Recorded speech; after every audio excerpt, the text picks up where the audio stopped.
This is the X-Zone Broadcast Network, broadcasting worldwide on broadcast affiliates and satellite program providers, including CNN Broadcast Network, Sirius Satellite Network, Star Media, Good News Radio Network, Angel Broadcast Network, Wiki Broadcast Network, and WPBN TV. For more information on the X-Zone Broadcast Network, visit us at www.xzbn.net.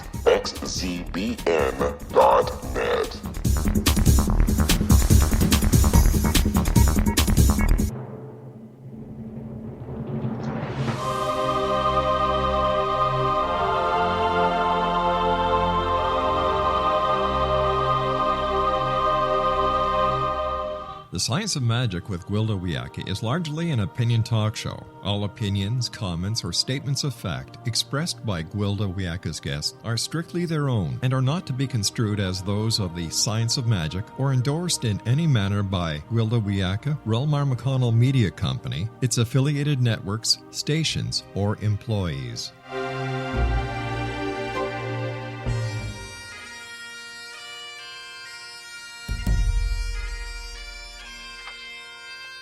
Welcome to the Science of Magic with Gwilda Wiyaka, a program dedicated to uncovering the unified nature of reality and humanity's ever-evolving place as truly galactic beings. For more information on the Science of Magic with Gwilda Wiyaka, visit us online at www.thescienceofmagic.net.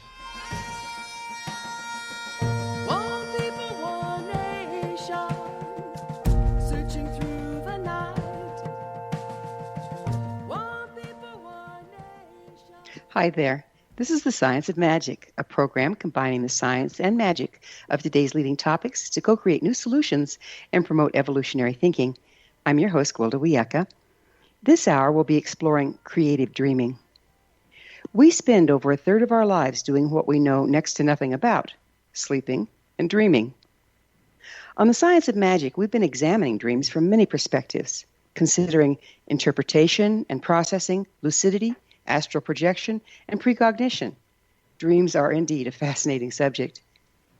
If we spend so much time in the activity, wouldn't it make sense to figure out how we can get dreams to work for us, rather than just going along for the ride? Can we participate in our dreams more fully, rather than simply trying to remember them and figure out what they mean?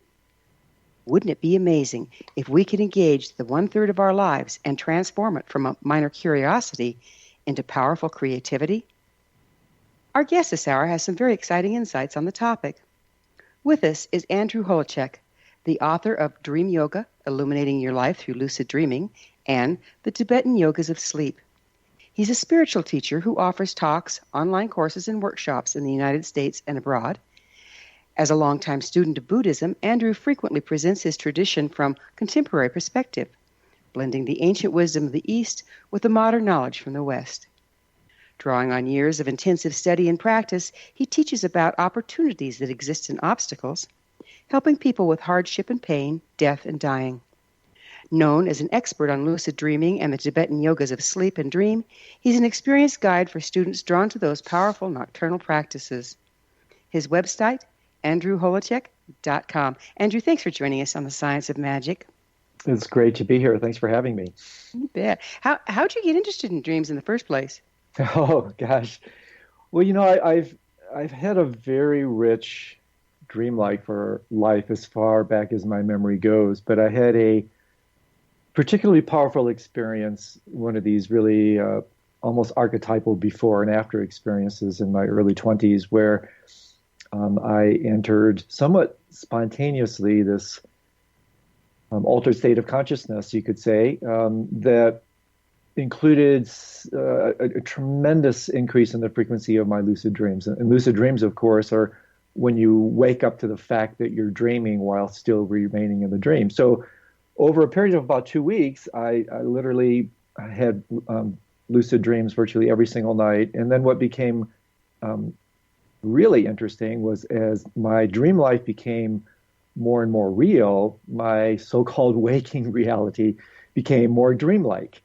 And so it was a marvelous kind of shattering experience about, what is it that's actually real? And incredibly fascinating experience for around 2 weeks. And then because I really didn't have the psychic infrastructure to understand what was happening, I basically started reacting to an experience that was originally so refreshing, and I basically started to panic because the ground of my reality was being pulled out under my feet. And so I kind of shut the experience down, and then that really catapulted me onto my spiritual path because I had to really figure out what the heck was that.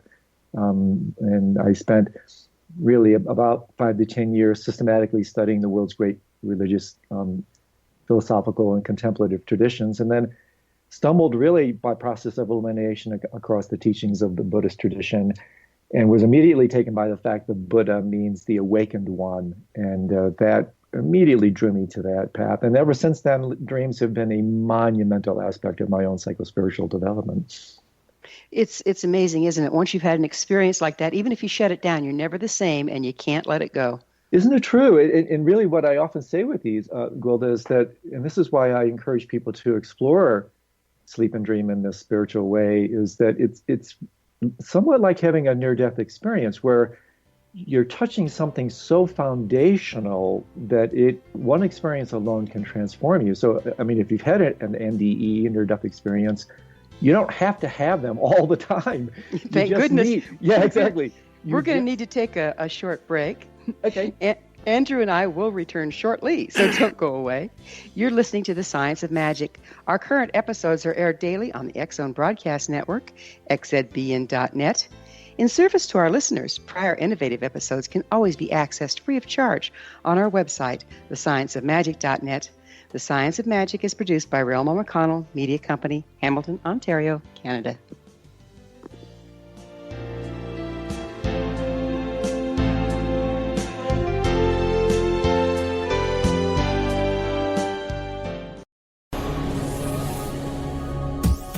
This is the X Zone Broadcast Network, broadcasting worldwide on broadcast affiliates and satellite program providers, including CNN Broadcast Network, Sirius Satellite Network, Star Media, Good News Radio Network, Angel Broadcast Network, Wiki Broadcast Network, and WPBN TV. For more information on the X Zone Broadcast Network, visit us at www.xzbn.net.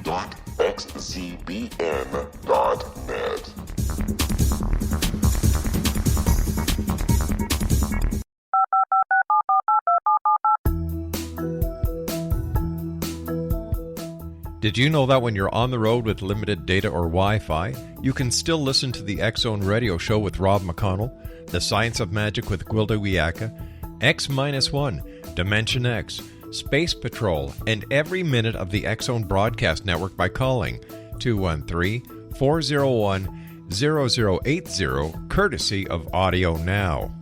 No smartphone, app, or internet needed. It saves your data plan, and it's free if you have unlimited minutes. Call 213-401-0080 to listen on any phone, anytime, anywhere. Remember, 213-401-0080 for the best of the paranormal, parapsychology, and sci-fi radio programming anywhere, 24/7, 365.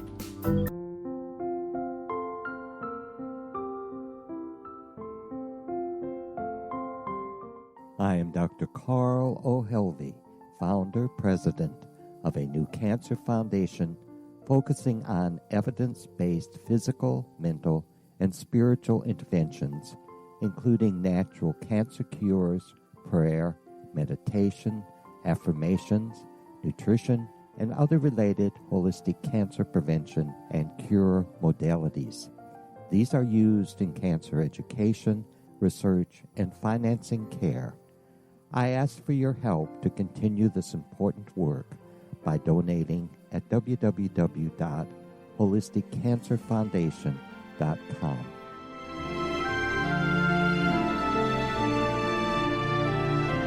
Hello, I'm Pete Marsh. With my daughter Justina, we will be presenting the new radio show, Too Good to Be True. If something seems too good to be true, it usually is. But with the help of Justina's amazing gifts, we're going to gain insight into questions that don't yet have complete answers. Have you wondered who built Stonehenge and for what reason? Why are crop circles found in the same region as Stonehenge and elsewhere?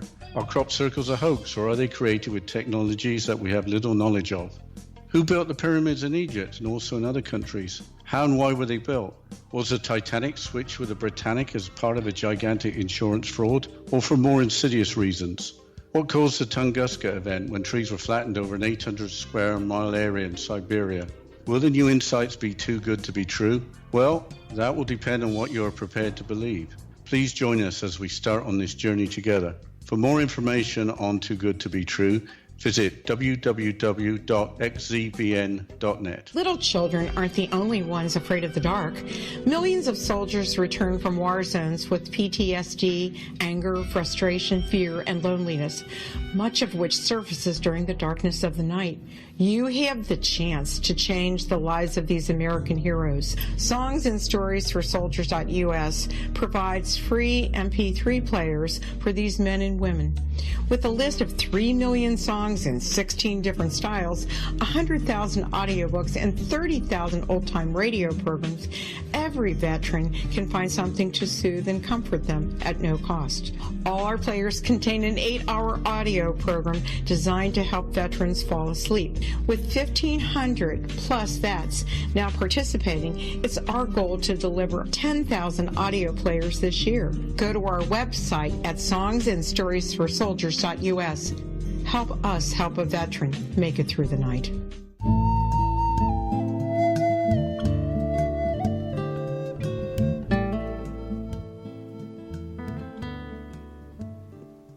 Welcome back. This is the Science of Magic, dedicated to unification and evolution of consciousness. I'm your host, Gwilda Wiyaka. Our guest this hour is Andrew Holecek, author of Dream Yoga, Illuminating Your Life Through Lucid Dreaming, and the Tibetan Yogas of Sleep. His website, andrewholecek.com. Andrew, can we actually empower our lives through working with our dreams?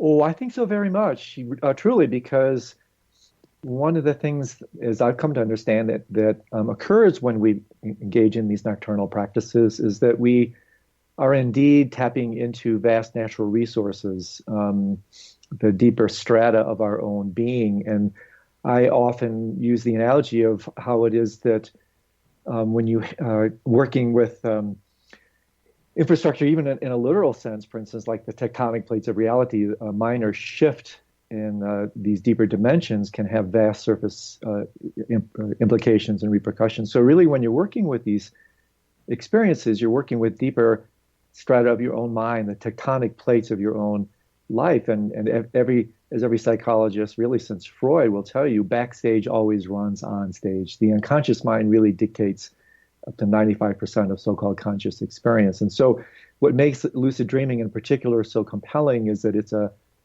hybrid state of consciousness where the conscious mind can actually face the unconscious mind directly. And that's where the unique transformative potential lies. And that's why I encourage people to at least give it a try, because you can literally go to sleep in a highly confused way and wake up quite transformed. And the literature, both spiritual and psychological, is replete with stories that attest to just that kind of transformation. It sounds like you're saying we create our reality in our dreams. Well, in our dreams we do. It's literally called lucid solipsism. And as you know, solipsism is a kind of the philosophy whereabout we do create our reality. So in a dream, of course, we are the creators of our reality. In so-called waking world, we are, I would assert, co-creators. So solipsism doesn't really apply for waking reality. I think that can be somewhat problematic. But what the understanding of the power of the mind as it's revealed in the dream state does is show us, in fact, how it is that we profoundly color our waking reality. And so what we do in these nocturnal practices is we use the medium of the night to explore and enrich our days. And I think this is critically important, that lucid dreaming really leads to lucid living. It's a bidirectional process. You know, when you're working down there, you don't just leave the insights that you glean from your dream experiences down in the repository of your unconscious mind. You take those illuminating insights into your life and, in fact, start to illuminate your daily life. And that's the really compelling part. It really, to me, well, it's like the pedagogy or the education of the future. It's really like adding a night shift or going to night school, where you can add all this extra time, which in these days, it's the most treasured commodity is our time. And so instead of wasting up to 33% of your life lost in sleep and dream, you can start to bring it on the path of psycho-spiritual awakening. How does lucid dreaming differ from other kinds of dreams? Well, by definition, and this is a great question, because lucidity, in the context we're exploring it here, has a very specific definition. It means that you wake up to the fact that you're dreaming while you're dreaming. It's different from having a lucid dream in terms of like a really clear dream. So you're awake to the fact that you're dreaming and you know it. So it has a particular bandwidth of applicability. And this is not in any way to dismiss the other bandwidths, which I am a huge practitioner of, like classic dream interpretation, surrogate dreaming, incubating dreams, these sorts of things that have been going on for millennia. But lucid dreaming is a very specific type of approach that I often say kind of transcends but includes the more traditional forms of conscious dreaming. In other words, in my opinion, it goes a little bit deeper. And one way I make this distinction is that these more psychologically oriented methods, which again I am a huge fan of, for instance, the work of Jung and others, they really at best can keep the dream of life from turning into a nightmare. Dream yoga and lucid dreaming wakes you up from the dream altogether. So it just goes, in my experience and understanding, it just goes a little bit deeper, a little bit more foundational. Okay, I'd like to make a comparison here just for clarification. Sure. The shamanic journey trance is a measurable altered state of consciousness whereby the practitioner uses ritual, to drop their alpha brain waves to 7.5 hertz. And it's consistent and it's measurable. Right. And they create a trance much like an interactive dream. How does lucid dreaming differ from the shamanic trance? Yeah, terrific questions. Well, it's interesting parenthetically that as you know, many shamans work with lucidity. I mean, that's where they go to bring in their insights.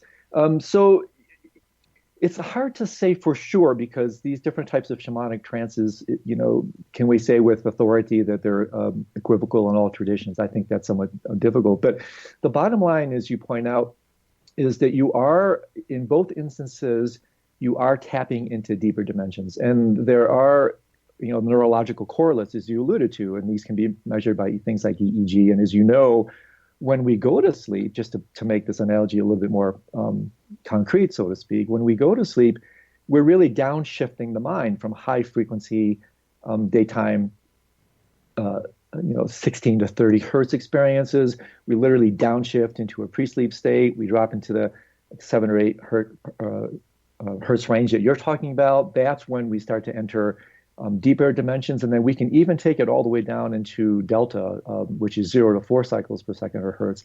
And that's where you're really tapping into the foundation. So what shamans do, to my understanding, is they can tap into very similar or concordant dimensions of mind, voluntarily using their trance techniques that I believe are highly resonant with what happens with lucidity and lucid dreaming. Because when you come up from the dreamless state into the dream state and you're lucid, the brain actually re-enters bandwidths of frequency that are similar to what even happens in waking consciousness. And this is how they can tell scientifically that someone is actually dreaming when they're dreaming, by doing these sorts of measurements and other tests. So I hope that answers or at least points to some suggestions about your compelling question.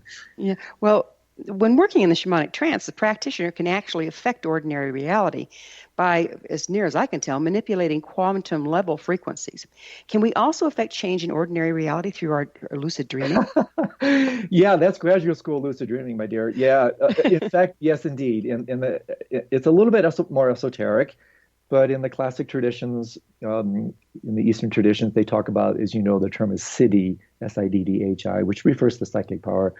And they differentiate between relative and absolute siddhi. And relative siddhi is what you're talking about, the capability, the ability, shamanic or otherwise, to manipulate the external world, so-called external world. And yes, indeed, at very advanced stages of dream yoga, practitioners really can have virtually miraculous control over the external world. And this comes from deep teachings, and I can give you references if you're so interested.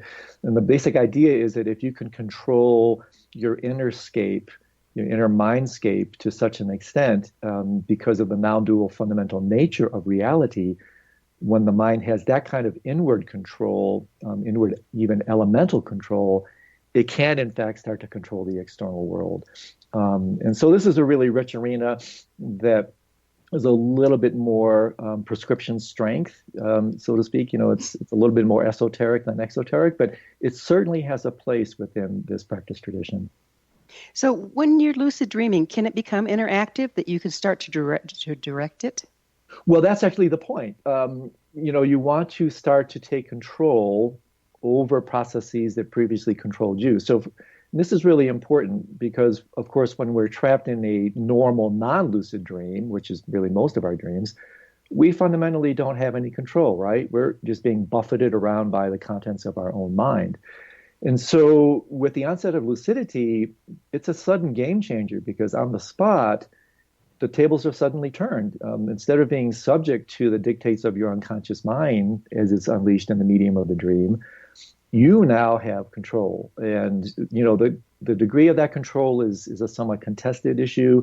But in my experience being with really advanced dream yoga masters, the control can become complete. And it makes total sense to me because when you're working with your dreams, what are you really doing? You're working with your mind. You're working with your mind as it expresses itself, free from sensory constraint. And so people who have tremendous control over their daytime mind, and this, of course, segues into how you can prepare for this state, you can prepare for lucidity.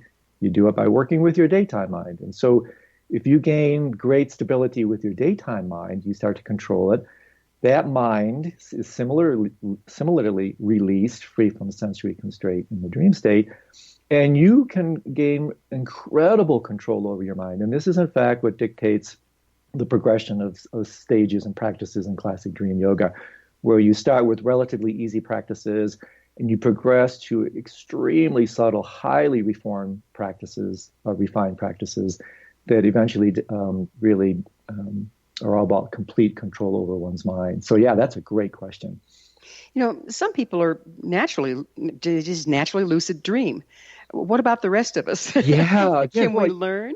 No, fantastic questions here. So yeah, two things here.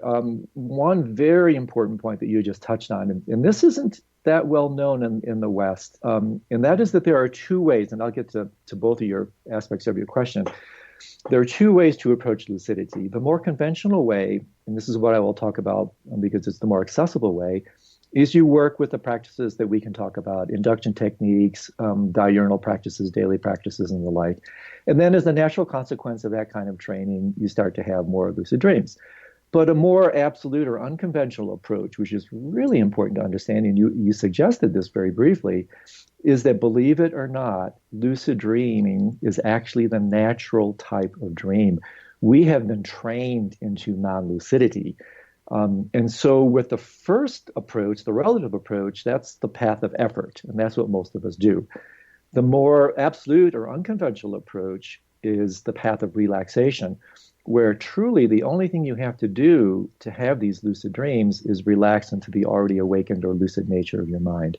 But for the rest of us, for most of us who don't have that, perhaps that kind of talent or capability, and that's completely fine, it really is most of us, then we go through this vast, incredibly sophisticated battery of practices and induction techniques, which if you want, we can talk about both from the East and the West. And that's what I really try to do, is bring a broad spectrum kind of integral approach to lucidity, East and West, daytime and nighttime. And I have found using these approaches that if one engages with them with some perseverance and really humor, a light touch of humor is very important in this business. Gotta have humor. Yeah. Humor is a very serious thing in this world. Yeah, they actually say never trust a shaman without a sense of humor. Isn't it true? That's a maxim that I totally abide in. I mean, because really, as we both know, fundamentally, this whole thing is just a big joke. It's a joke with a very bad punchline. And the sooner we catch on to that joke, which I believe is what the great awakened ones from any tradition have done, then of course that isn't defined by a sense of levity, the playful sense of the term enlightenment, playfulness and the like. But you can guide me in terms of how far you want me to go with, talking a little bit about some induction processes, because there's a very rich arena of methods that we could talk about here. Well, great. Well, it's time for another short pause, and we will dive into it when we get back. Andrew and I will return to this wonderful discussion on the other side of this break, so don't go away. We're coming to you through the X-Zone Broadcast Network. Don't miss the other fine shows and hosts on xzbn.net. You're listening to The Science of Magic, your resource for creative solutions in a changing world, thescienceofmagic.net.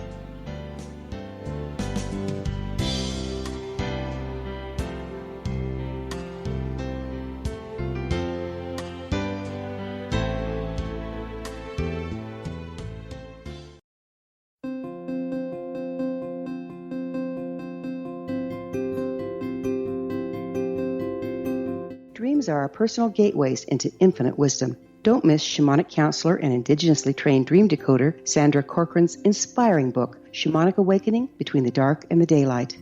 This remarkable work chronicles Sandra's 35 years of experience with diverse wisdom keepers and her initiations throughout the Americas and across the British Isles, Turkey, Greece, and Egypt. Sandy's knowledge of symbology, psychology, and myth influenced her dream blog and workshops. Sandy offers private tarot readings, international journeys, a meditative CD, as well as her book, Shamanic Awakening, to encourage you as you navigate this earth walk, creating a deeper connection to yourself and all that is. Find this and more at Sandy's website, starwalkervisions.com.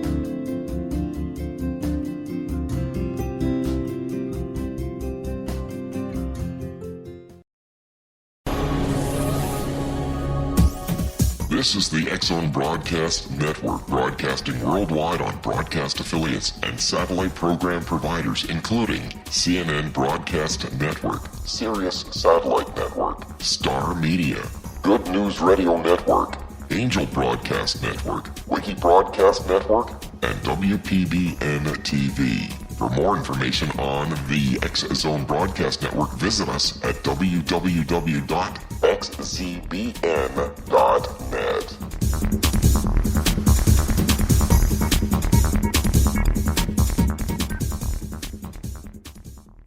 How would you like to be able to read other people's minds? Well, the next best thing is here. When you know how to read a person's name, you know how the person thinks, feels, and behaves.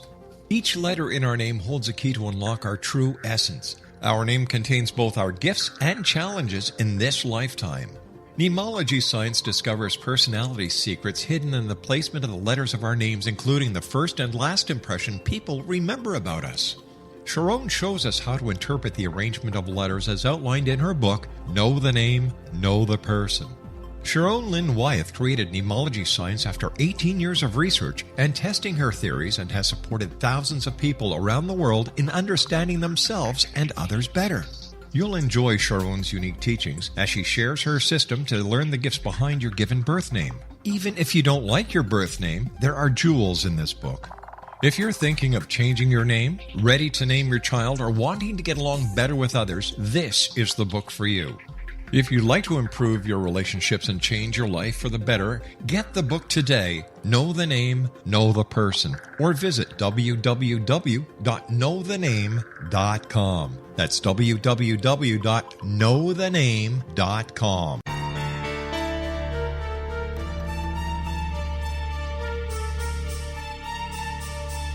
Hello, I'm Justina Marsh, and with my dad Pete, we are going to present a new show called Too Good to Be True. Together, we are aiming to discover more truths about this world and beyond. Do you have unanswered questions about the world? Do you ever wonder about aliens, conspiracy theories, or the universe? There are many shows discussing subjects such as pyramids or UFOs, but we want to relay this information based on our own research, including from spiritual means. Hopefully, listeners will be helped with their own beliefs and will appreciate the psychic insights that add to the previous research and information. We both look forward to sharing this insight and beginning this journey with our listeners. Visit xzbn.net for more information about when to listen.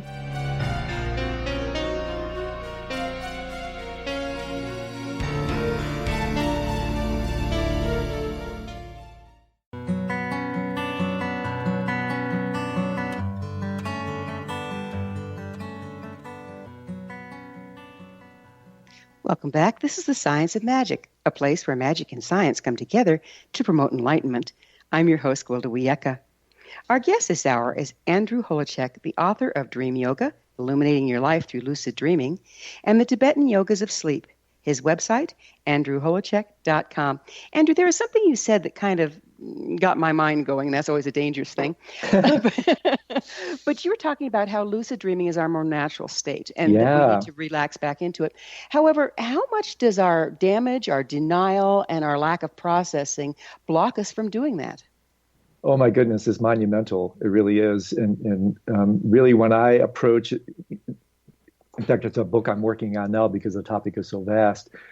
When I approach the issue of lucidity and non-lucidity and this kind of integral perspective, what you just said is a really big part of it because, again, whether we are, lucidity is a code word for awareness. So whether we are lucid or aware of it or not, we have in fact been culturally trained into non-lucidity. And it just very briefly, this is so interesting to me, Will, that if you do a little bit of a historical survey of world's and civilizations' relationships to dreams, you might suspect that early on, indigenous cultures, pre-scientific cultures, pre-Aristotelian cultures had a very beautiful, elevated relationship to dreams. You can get a little bit of that now when you learn about the Sonoy tradition and the Tibetan tradition and the Australian Aborigines and that sort of thing. But basically what happened is that this sacred relationship to dreams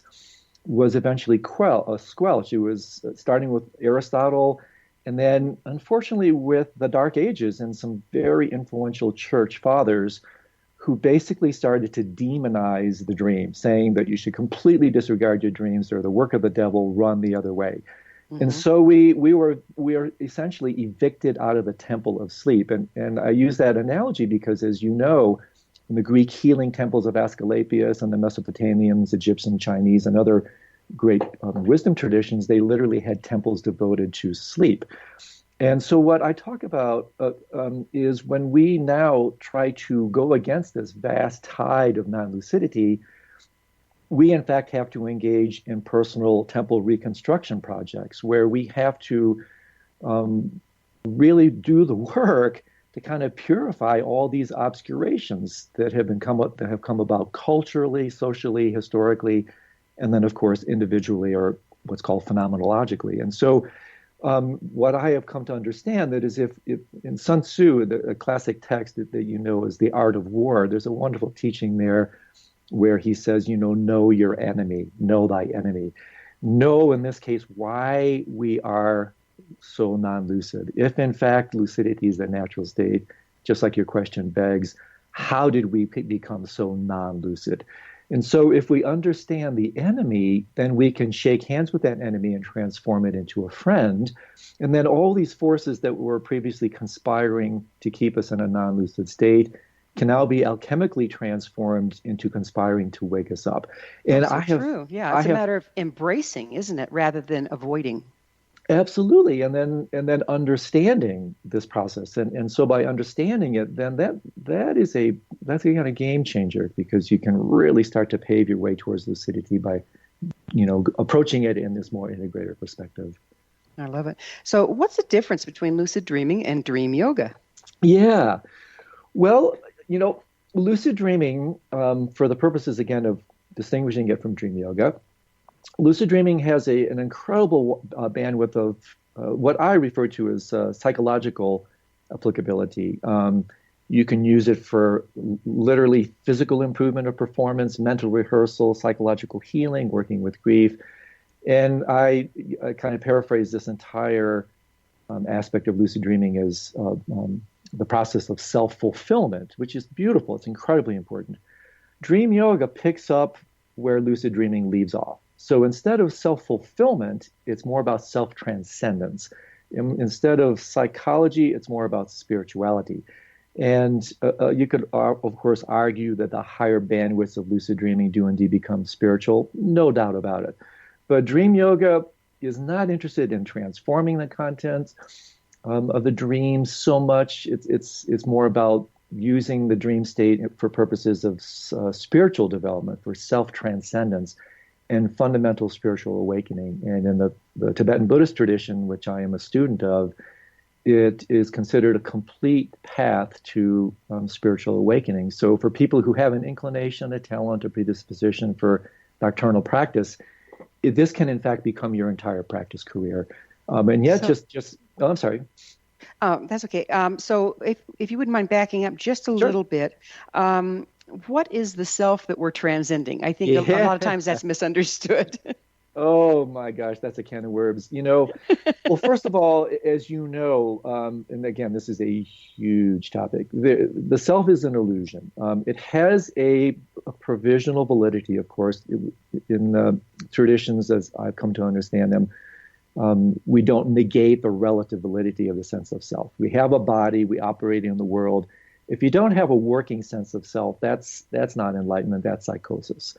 So the type of self that we're working with in these dream yoga practices is in fact trying to see through the facade of this process of self.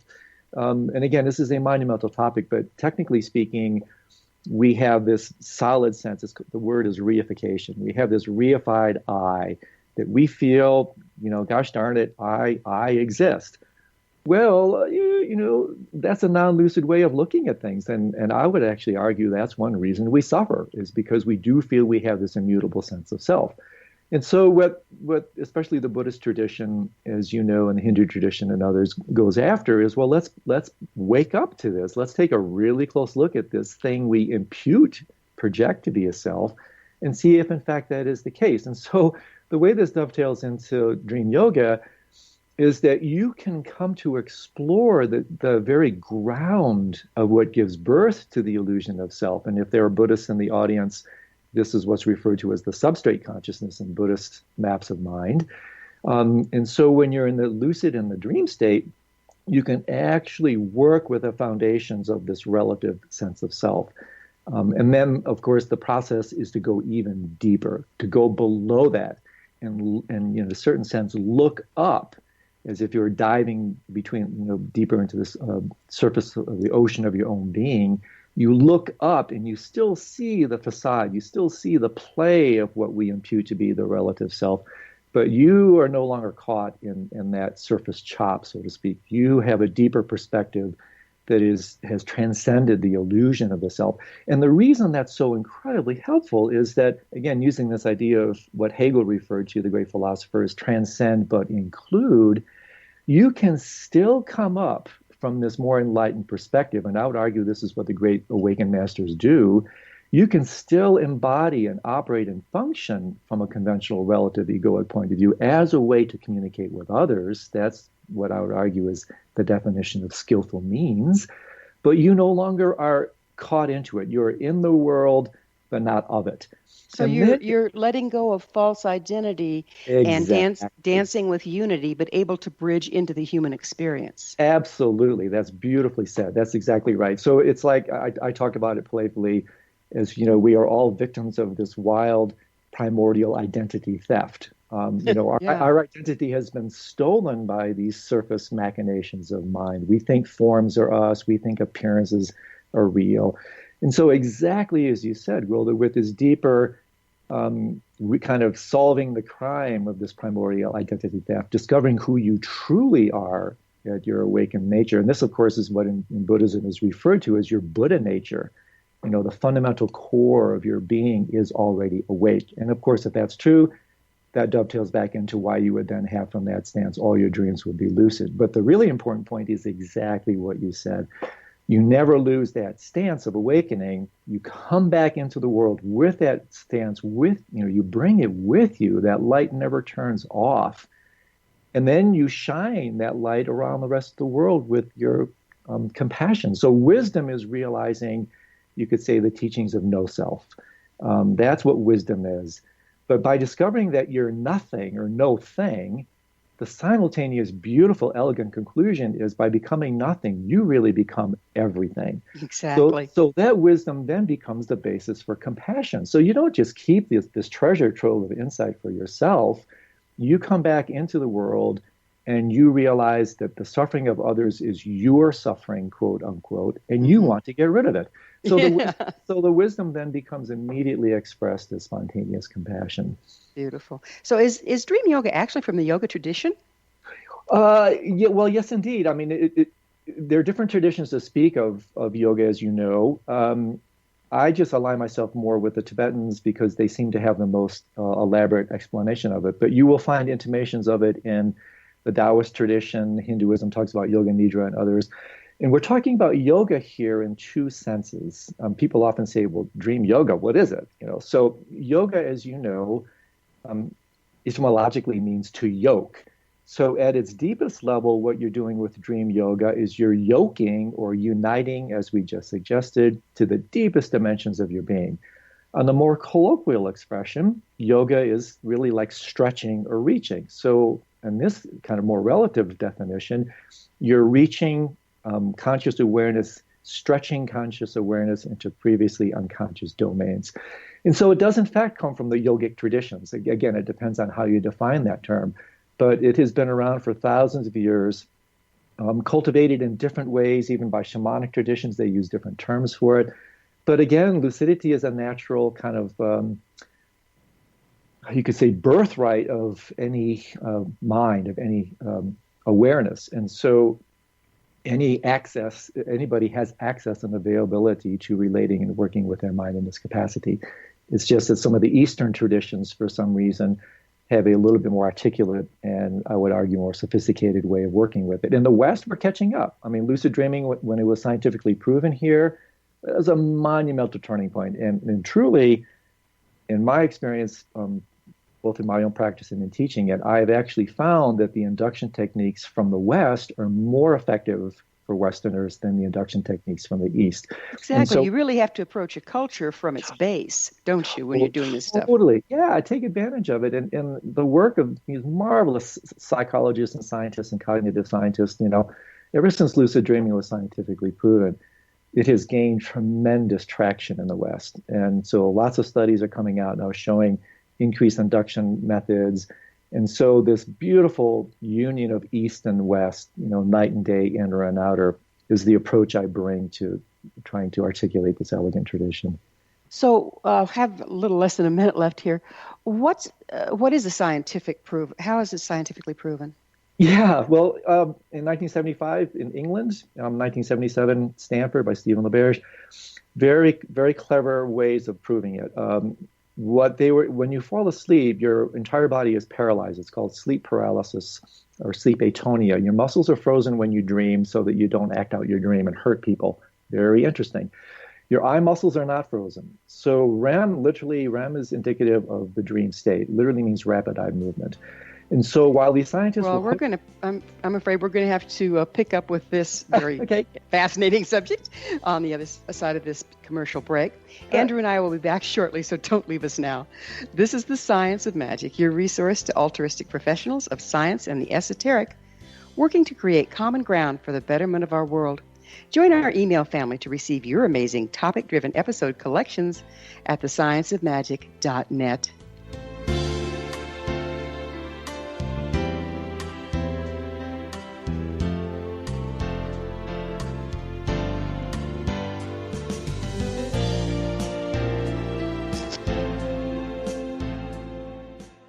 Hi everyone, Rob McConnell here, and I wanted to spend a moment on internet streaming. Everybody has heard about internet streaming, but not many know much about it. Did you know the internet streams just about everything? Movies. From new releases to old classics. TV shows. Almost every show, every episode, and much more. But the question has always been, how do you do it? Well now, thanks to the folks at 123 Ready TV, I have the answer for you. They have developed a simple program app, 123 Ready TV, that you install on your Windows PC, Android smartphone, or Android tablet that can have you streaming like a pro in less than 5 minutes. You truly won't believe how much is available or how easy it is to do until you try. And for a one-time cost of only $19.99, this product is a real winner. To learn more about 123 Ready TV, visit our website at www.xzbn.net.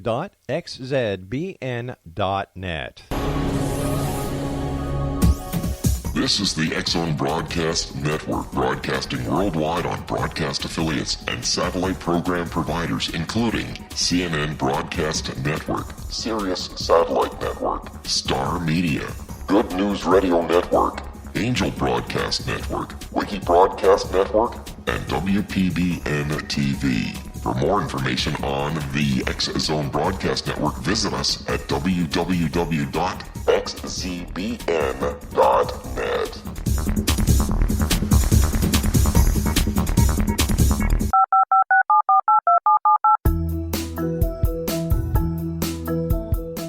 Did you know that when you're on the road with limited data or Wi-Fi, you can still listen to the X-Zone Radio Show with Rob McConnell, The Science of Magic with Gwilda Wiyaka, X-1, Dimension X, Space Patrol, and every minute of the X-Zone Broadcast Network by calling 213-401-0080, courtesy of Audio Now. No smartphone, app, or internet needed. It saves your data plan, and it's free if you have unlimited minutes.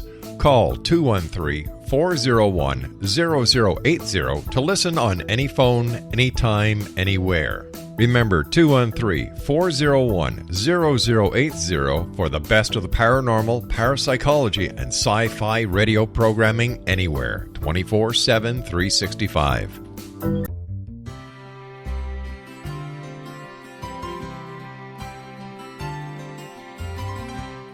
True healing must address 4 levels: physical, emotional, mental, and spiritual, for us to live joyful and productive lives. We tend to treat 3 of the 4, leaving the spiritual languishing. If you're tired of the same dysfunctional patterns cropping up in your life, Soul Balancing is for you. Trixie Phelps, owner and founder of Soul Balancing, is a naturally gifted energy healer trained in numerous esoteric forms, including shamanism. Trixie has created a powerful modality that safely and effectively clears your energetic field. A soul balancing session can remove interference, heal trauma, and restore your hope. Contact Trixie for a life-changing long-distance session today. www.soulbalancing.world.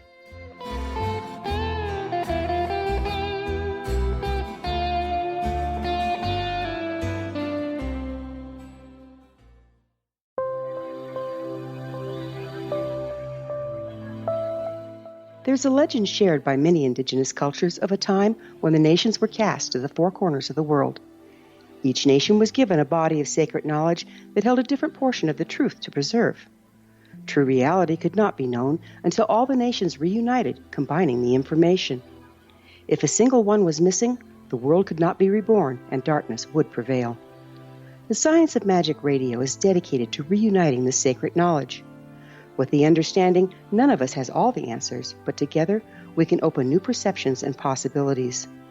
Through our combined vision, the world can be reborn into a place where darkness no longer prevails. Join me, Gwilda Wiyaka, and the Science of Magic daily on the X-Zone Broadcast Network, xzbn.net, or visit us at thescienceofmagic.net.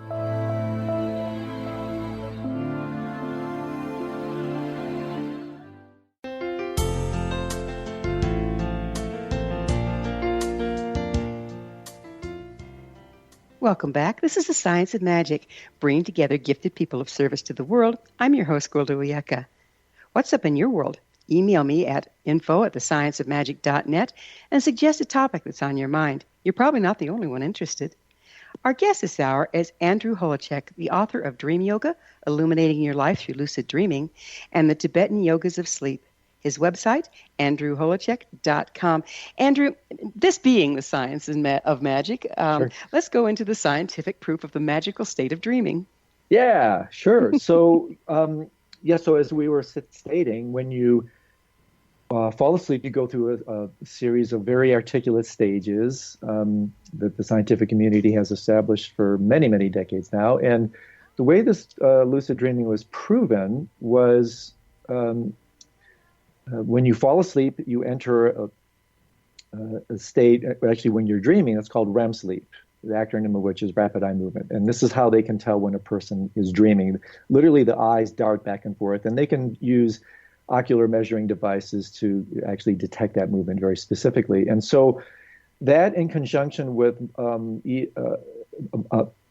EOMs, which are instruments designed to show the atonia in the muscle. So when you're sleeping, or I should say when you're dreaming, as I alluded to, your muscles are frozen. So they can measure that your muscles aren't able to move. They can also measure your EEG or brainwave patterns. And so what they did was they conjoined all these three and gifted lucid dreamers like Stephen LaBerge from Stanford, who was the first in the United States to do so. What he did was when he went to sleep, he said, okay, I am going to send you a code, kind of Morse code with my eyes, because that's the one muscle I can still voluntarily move.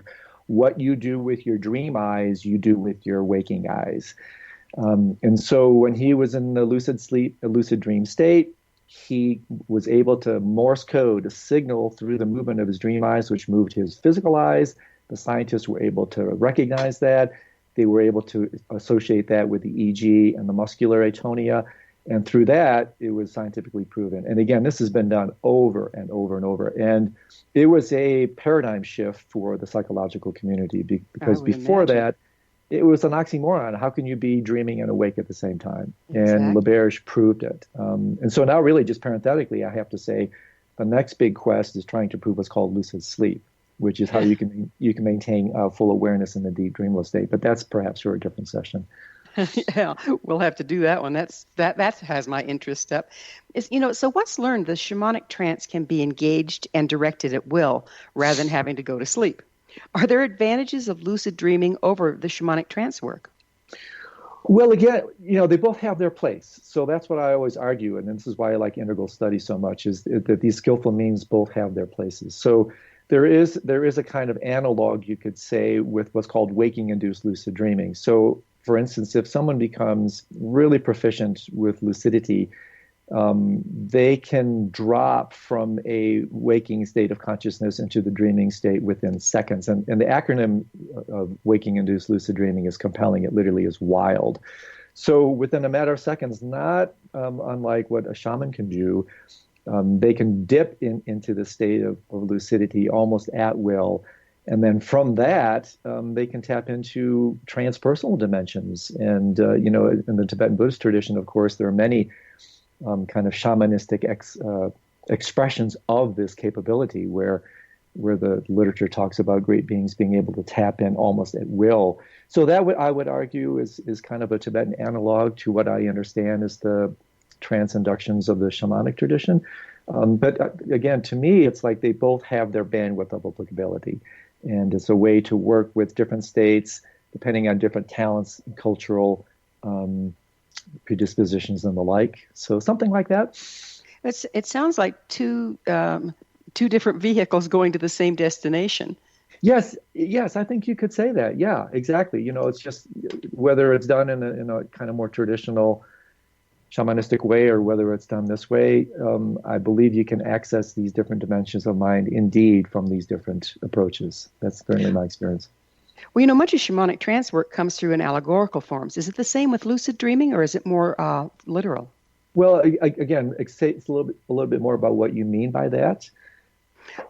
So say, for instance, I might go into a shamanic trance and ask a question and get a series of metaphorical representations that I have to then interpret to get the intel. Yeah, right. Well, it can work both ways. So that, what you just mentioned, is a little bit more in line of kind of classic dream incubation and then interpretation, where they were literally either the person themselves or working with the dream interpreter would come back with exactly that kind of data, and then it would be interpreted.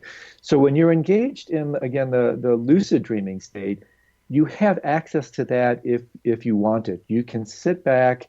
It's called actually a witnessing lucid dream. So instead of transforming the content of the dream or working to self-liberate it, one aspect of lucidity is kind of a dispassionate witnessing. It's like you're in the theater of your deeper mind watching the display. And instead of directing it, you bear witness to it. In that regard, you can, in fact, either through direct incubation in advance or through spontaneous expression, you can have these deeper insights well up, be perceived in that state. And as you know, this is no small thing, because this type of sophisticated relationship to your deeper dimensions of mind can literally save your life. I mean, Carl Jung talked about this. The literature is replete with this sort of thing. where these dreams of premonition can literally save your life. And in the Buddhist view of mind, it's really interesting here, Gwilda, that they often assert that karma ripens in the dream state before it manifests in waking reality. So when you're working with the dream state in this lucid way, it's as if you're working with the blueprints of your experience before it's manifested in constructed waking reality. And so if you have a sophisticated relationship to your dreams, they can literally save your life or the lives of others. And so that's a kind of a corollary, a sidebar benefit of this type of practice. And I have used this myself. I've used it in a process of what's called surrogate dreaming, where you can incubate dreams and you can have dreams for others. And this again really dovetails in with the shamanic approaches to these so-called altered states. Absolutely. So if you're having dreams for others, you're kind of dreaming in their space. What are the ethics behind that? Yeah, what a great question.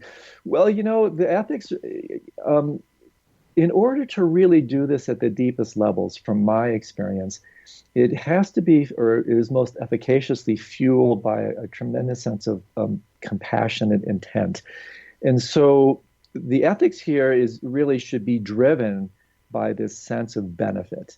And in fact, it's one of the classic ways of bringing about heightened lucidity in the induction of it is to work with these practices for the benefit of others. And so if that's what you mean by ethics, yeah, that's one way to talk about that type of pure intent to do this for the service of others helps facilitate the process itself and keeps the ethics pure.